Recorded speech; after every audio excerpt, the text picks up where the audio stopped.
Hi there, my name is George, and I help independent creators launch their products and games. On this podcast, those creators share their journey from an idea to an actual product and everything in between. Today's guest is not a traditional founder or creator. Today's guest is Brandon Rollins. He is the director of marketing at Fulfillrite.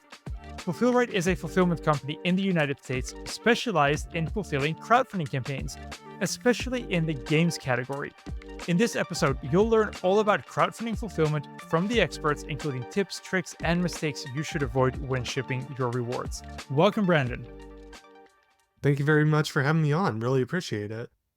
Yeah, absolutely. I was on your podcast a couple of months ago, and I thought that was great. And I'm happy to have you on. We have this new format. You're the second guest in this format where we have experts on, not just creators. Last month, we had Tim Chuang, who does photography for crowdfunding campaigns. And now we have you and everything about fulfillment, which is very exciting because this is where a lot of mistakes happen. And so we're going to cover that. But before we get into what people need to know, can you give us a short introduction about yourself and what Fulfillrite is and what you do there at the company? Sure. Like you had mentioned, my name's Brandon Rollins. Of course, I'm here on behalf of Fulfillrite, which is an e-commerce and crowdfunding order fulfillment company.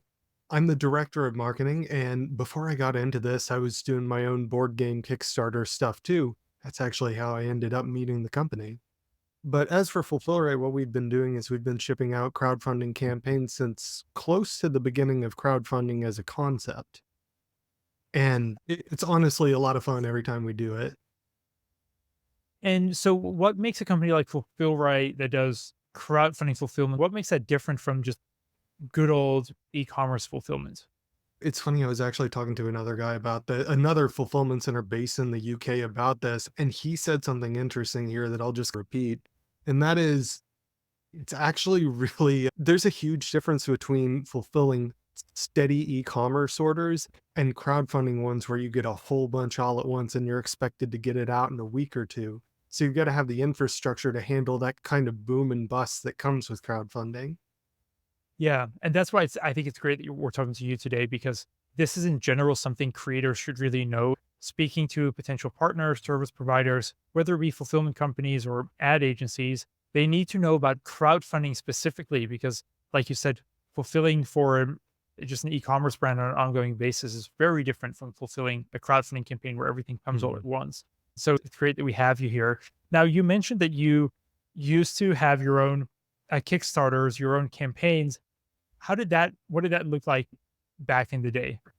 So that's a strange story, but I'll try and keep it brief. Pretty much when I was 22, actually, I was looking for just a business idea to run with when I got out of college. I decided to turn this like childhood card game that I had made into an actual physical product.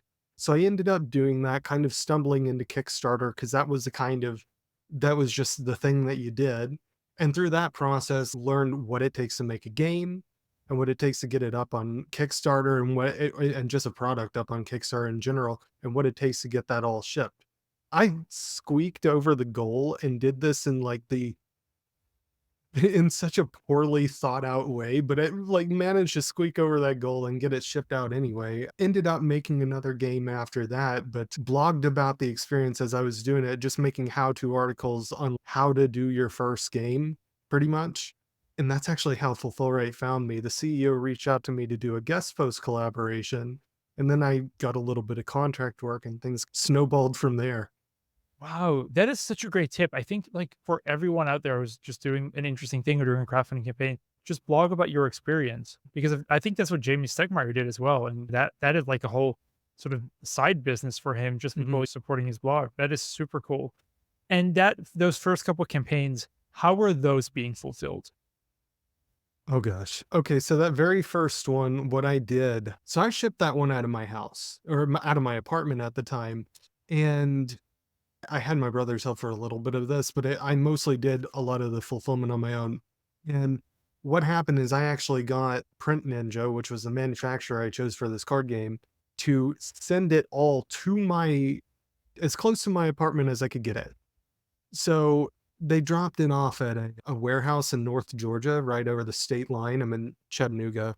So we both drove there in our beater cars. Like I was driving a 90 Camry in 16, if that tells you anything.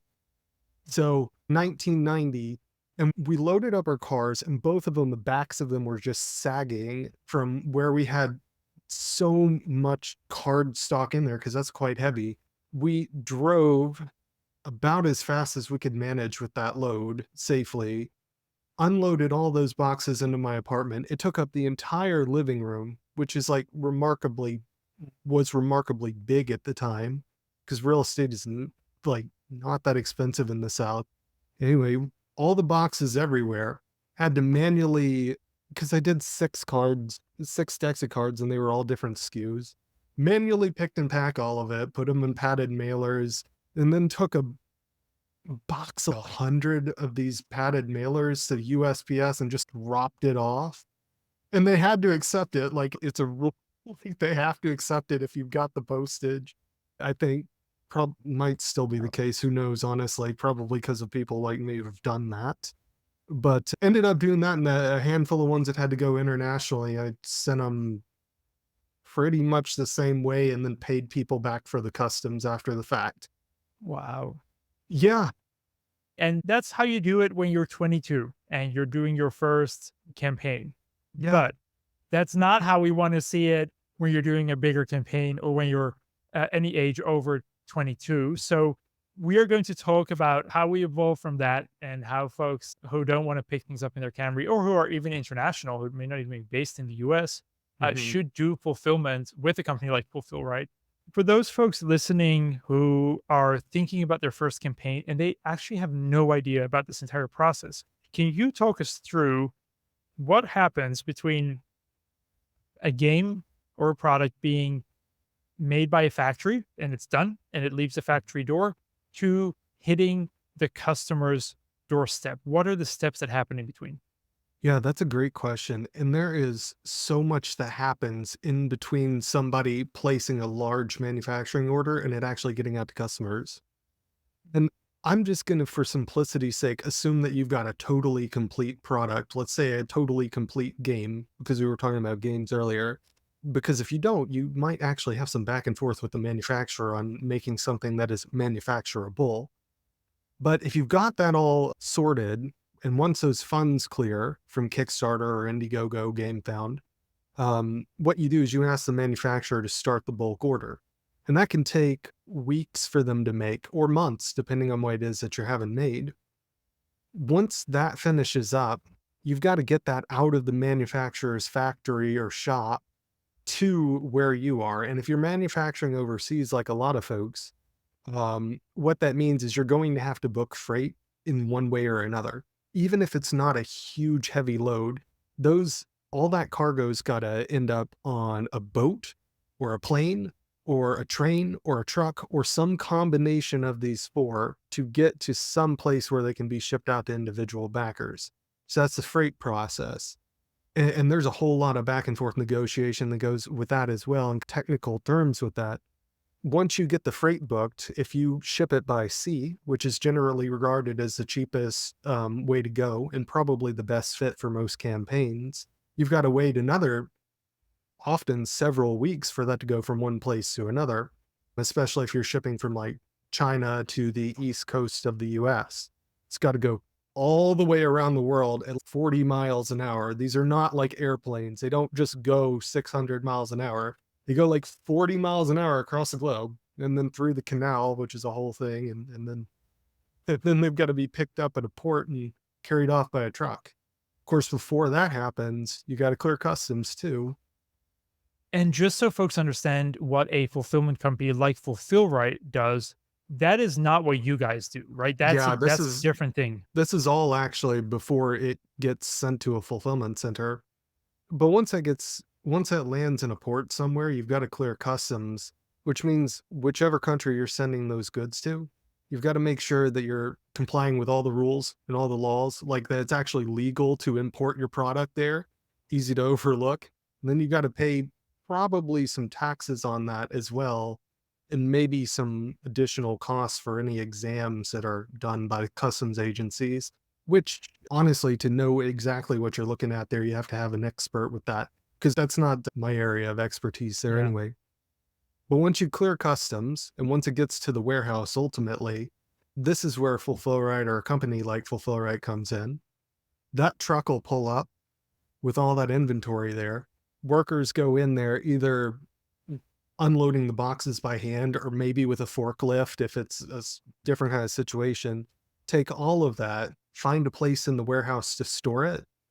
And then when it's time to actually send out those individual orders, check their computer system, figure out where it's stored, pick the items off the shelves, put them in a package, put on postage, and then drop that off in the mail to be picked up in bulk at the end of the day or multiple times a day. It's a lot. And it is a lot. And so that last part again is also not what a company like Fulfillrite does, right? You hand that over to UPS or some kind of ground transport Mhm. company. So really to summarize it is first you have a really big shipment, a big and slow shipment that goes from somewhere, some country to a port in the United States. Mhm. Then it goes to Fulfillrite where it gets organized. And so those big pallets get broken up into individual packages and individually labeled for who they should go to. And then Mhm. you guys hand off the individual packages to the postman, so to say. So Mhm. really what it is that you guys do is you unpack big orders and you turn those into smaller orders and make sure that every individual person gets their piece from that huge container. Is that right? That's exactly what it is. A home for all the goods that you have, and then a way to break that into small enough parts to send out to the backers. Yeah, because you can't leave it in the port. Right. No, you can't leave it there. No, exactly. Okay, great. So that's the process end to end. Now, this is, it seems like there's a lot of moving parts about this. And one of the great things, but also one of the hard things about crowdfunding is often crowdfunding are first time creators. They're often Mm. folks who have an idea and they want to bring this to life. And this is the first time that they're in the product business. So, what are some of the common mistakes that you see people, those who are listening to this podcast right now, are not going to make after hearing you say this? Well, it's funny. I actually just did a content marketing piece on this. I've got a draft of it up here. Yeah, like, and this is like evergreen advice. I've written probably 10 different versions of this because it doesn't change over the years. Number one is just setting the wrong timeline from the get go. Because if you go out on Kickstarter or anywhere and you say, I'm going to have this shipped in 4 months, and it's actually going to take you 8 months, it doesn't matter how perfectly your process goes from there. If you publicly communicate the wrong deadlines, people are going to hold you to that, whether or not that's fair Mhm. or realistic or not. The best way around that is to basically contact your manufacturer, get in touch with some freight folks and fulfillment folks, get all the timetables they say they need from there, and then pad each of those by like 25%. And that's how you get a realistic timetable. And that might be longer than other campaigns are putting out there for shipping the same kind of product. But I think it's generally better to put a conservative estimate out there and ship on time or maybe a month behind. Yeah. Under promise, over deliver. It's such a cliche, but it applies here as well. Okay. So that's the Right. first, that's a great first one. What else do we have? Another big one is mismanaging freight and customs, which is basically really the worst thing you can do is just not think about this stuff at all in advance.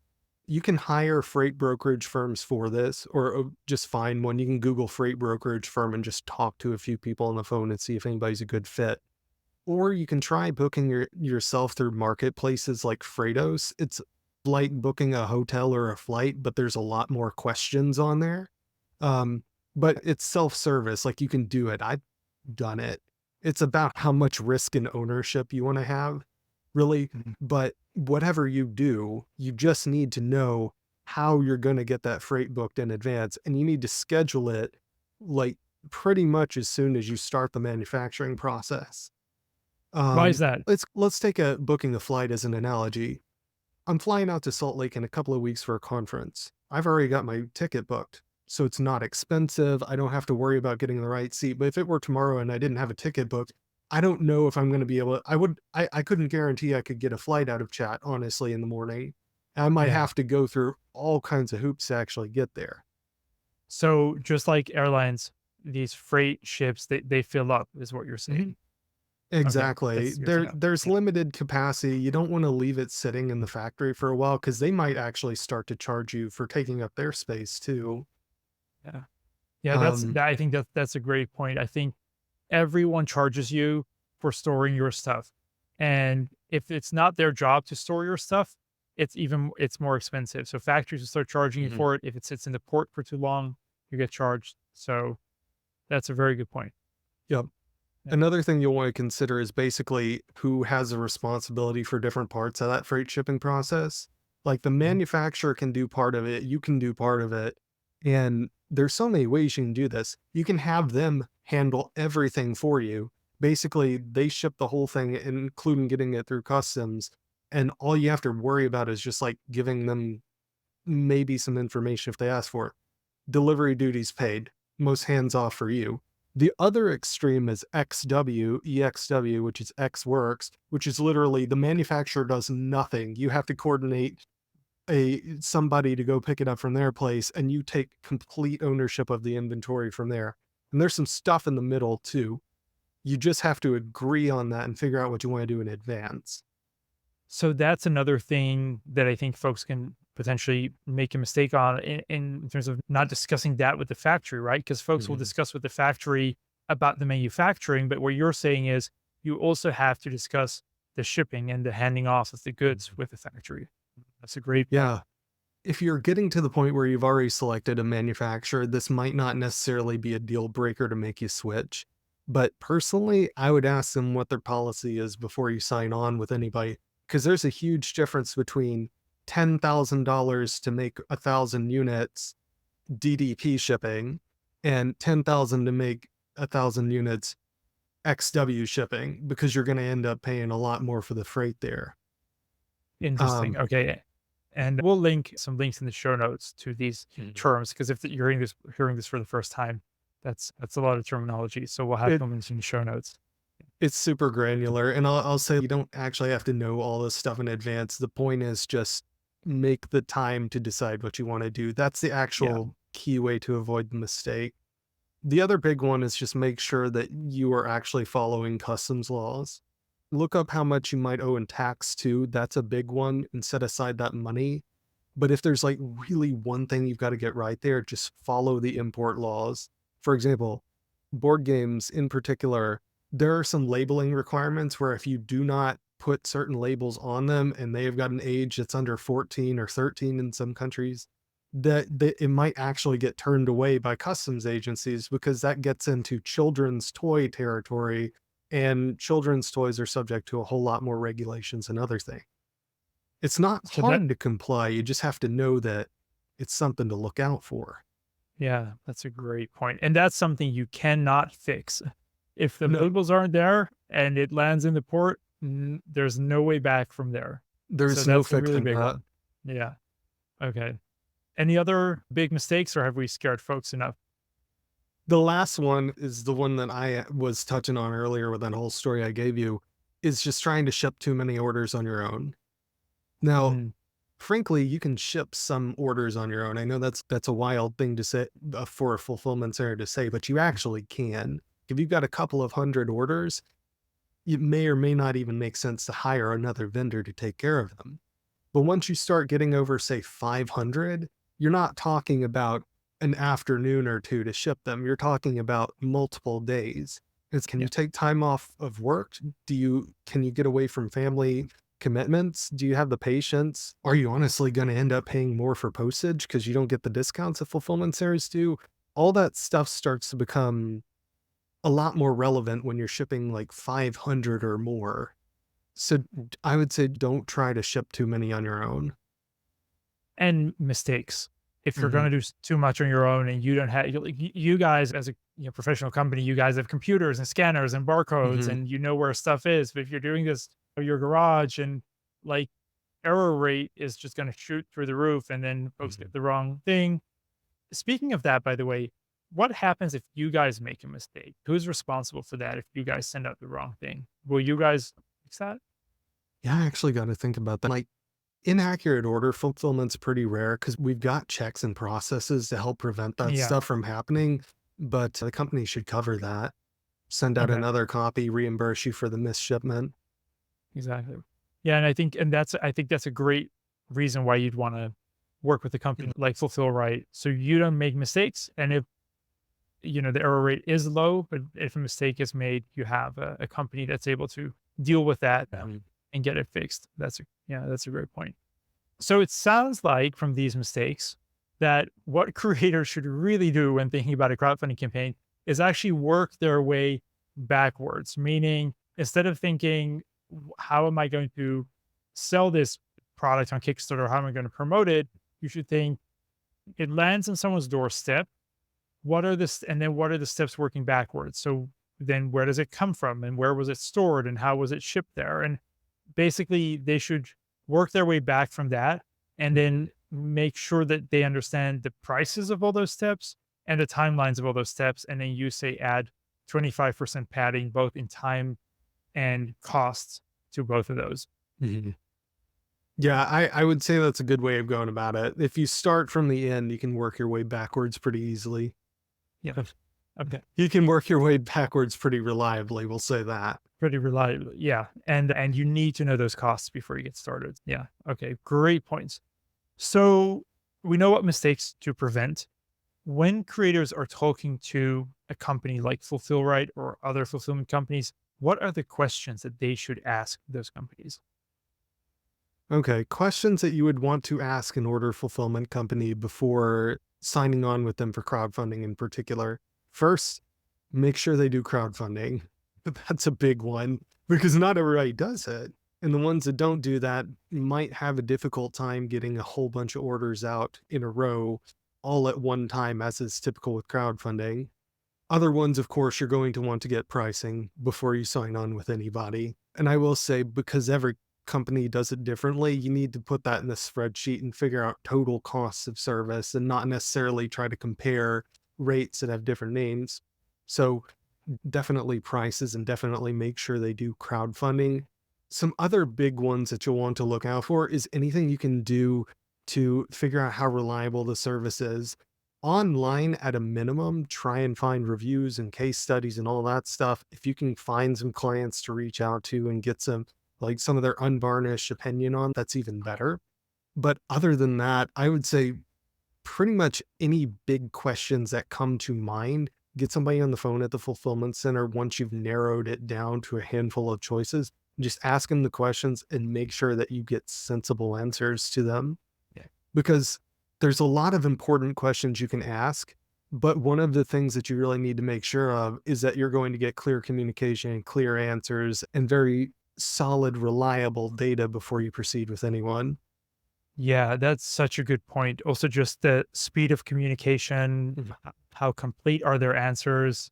Does it take them a really long time to find the answer to what you think would Mhm. be a simple question? Those are great indicators of potential Mhm. future issues. Yeah.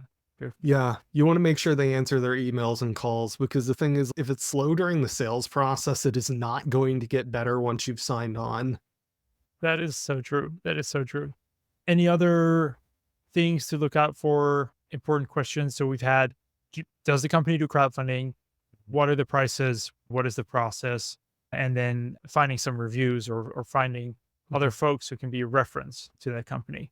I would say in your general research of question asking and looking online, one of the, and even like digging into subreddits and that kind of stuff, probably one thing you want to look out for that isn't even a question you can particularly ask somebody, it's just something to look for.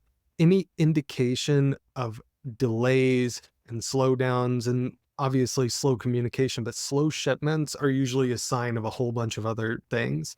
Like, slow shipments in and of itself is a problem, period. It will cost you money, it will irritate backers, it might impact the long-term revenue possibilities of your company. But if the shipments are going out slow, that's a capacity problem, a personnel problem, a communication problem. It's something else. There's something deeper and bigger going on there, because pretty much every order fulfillment center says and really wants it to be true that they are shipping things out pretty soon right after they get them. Yeah, that's a great point. Yeah, Um, that grumbling online is the kind of thing it's more objective and empirical, and it's less squishy. If you need something that you really should look for, that's a sign of other things. Is there a way for folks who back campaigns frequently to know if a package that they receive from a campaign was fulfilled by Fulfillrite? Or is that, Uh, will you never be able to see that? I think you actually would be able to see that on the label. Like, it's been a minute since I've gotten a package from the Fulfillrite warehouse myself, but like the last time I did it, it said Fulfillrite on the return label. So yeah, Well, you should be able to know. yeah. So if you back a lot of campaigns, just don't throw away the label immediately. Mhm. Look at the label, see which company you see on there. And if you were happy with that shipment, Mhm. if it came fast or you continue to see that same label, that might be a good one You for know, you. come to think of it, even if the name's not on the label, that address will be, and the address is going to match up to another company. Yeah, there we go. That's a great way to do research. If you got packages that you were super happy with, the Mhm. company that was, good chance it'll be Fulfill Right. But that's a great way to, yeah, see which companies fulfill fast. Mhm. To end this episode, do you have any campaigns, projects that you guys worked on where you just felt like that was such an epic project and it has just such a great fulfillment story to it that you can share with us? So, because I'm working remotely, I'll often get pictures of stuff that's being shipped out from the warehouse. I'm a little jealous when I see the latest board game and all that stuff. Share it on social media and all that. But I will tell you that not actually touching the inventory myself, the thing that perpetually stands out to me as being really interesting is calamity ware. This client has been working with Fulfillrite for 10 years now, actually, because it's 2024. So they've been working with them Yeah. since 2014. I don't know how many campaigns this company is up to now. It's going to be like 70 or something. The concept's so simple. You know, the white and blue plates, the fancy china that Yeah. people tend to collect? They do that, but with a humorous twist. It's not like the normal things you see on there. It's like volcanoes and robots and just silly stuff, wild, weird, creative details. And so it's interesting to help somebody who's an artist, who's doing interesting stuff, who's selling something like that. It's interesting because of how many campaigns there are and how much people want these. It's also interesting because it's a fragile item too, which makes Yeah. it tricky to ship. You've got to think about that as well. It always Yeah. stands out to me because And you guys do all of their campaigns. yeah, yeah, as far as I know, yeah, we do all of them or the vast majority of them, if it's not all of them. So there you go. If you have a fulfillment company that is willing to take on fragile, expensive plates and pottery for 10 Mhm. years and delivers that without breaking it, I think you that's another great way to just rank fulfillment companies and assess them. Do they handle fragile things and do they arrive not broken? Yeah, and honestly, it's like we don't take a whole lot of fragile just to tell you the truth, but early on in the warehouse years, of course, you like a lot of those you take who you can get and then you slowly Yeah. refine your niche over time. Well, we don't turn away a long time client for that kind of reason too. It's we just know it's fragile. We make a note of it, even though it's outside of process, we make it work. Awesome. I love it. Brandon, thank you so much. You have given us a ton of useful tips. A lot of this will be in the show notes, links to Mm. Fulfill Right, links to some of those terms that you heard. And if folks have any questions, you guys have a great blog. I love your blog. You're the one that writes it. Great tips and tricks. And I also know you guys have a great sales team that folks love speaking to. If you're listening to this and you want to learn more or you want to start planning and get your costs in order, don't hesitate to reach out to their sales team because they're great and they're happy to work with you to figure out how this process is going to work. So, Brandon, thank you so much. And I hope we can do this again sometime. Yeah, absolutely. That would be fun. Thank you for your Awesome. time.